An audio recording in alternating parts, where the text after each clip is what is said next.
Hi everybody, this is Cassie Parks and this is my literary field trip. My unit objective for this field trip is for students to be able to identify and analyze the Greek gods and their characteristics.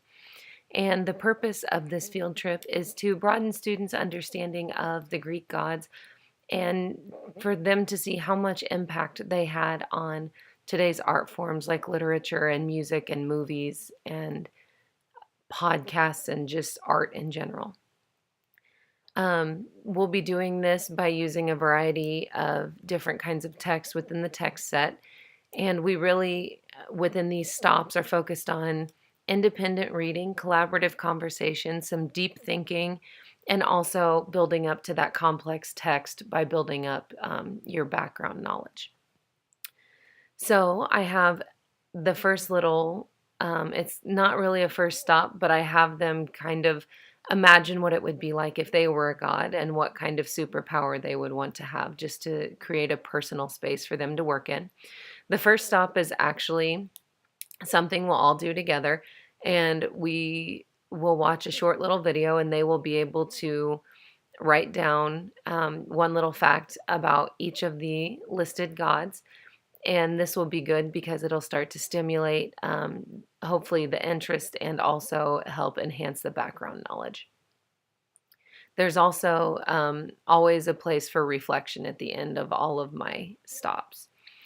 The second one is the Greek gods in context. This one uses the Dictionary of Classical Mythology.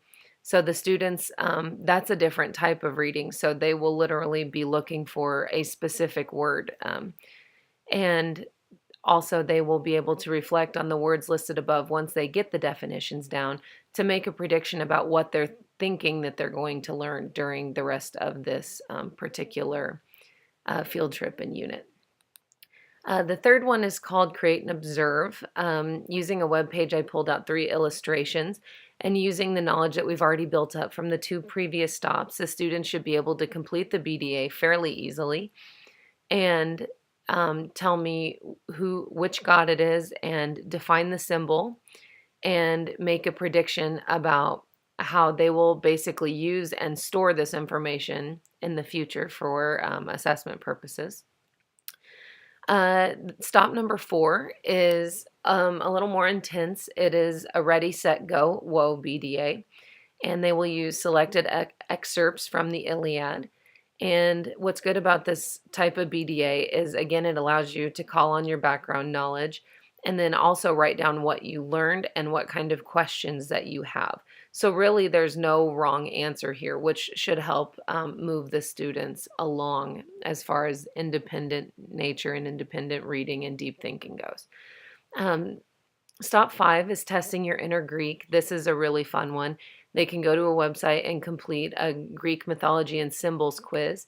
And once they've completed the quizzes with 90% accuracy, they can complete their own quiz. Or, excuse me, they can create their own quiz and then swap with a partner or 2 or 5 and do some collaborative thinking and collaborative learning within this literary field trip. And then the last one, if there was time, is kind of a challenge, and it would be to basically rewrite in your own words some of the best known lines out of the Iliad. And that would be a really good way for everybody to check for thinking. And they can do this if there's enough time in groups or individually. And then obviously reflect on it and make it personal, because that's what I really wanted to do with this unit, was make it personal so the kids bought into it. I guess I'm most excited to see if this really works in the classroom, and I'm most nervous about like seeing it carried out and displayed, and nervous as to, even though I think it would be applicable to 7th graders, if it wouldn't be, that would kind of be stressful. And in conclusion, I hope that it would be a fun unit that the students could buy into and personally gravitate towards, but that is yet to be seen.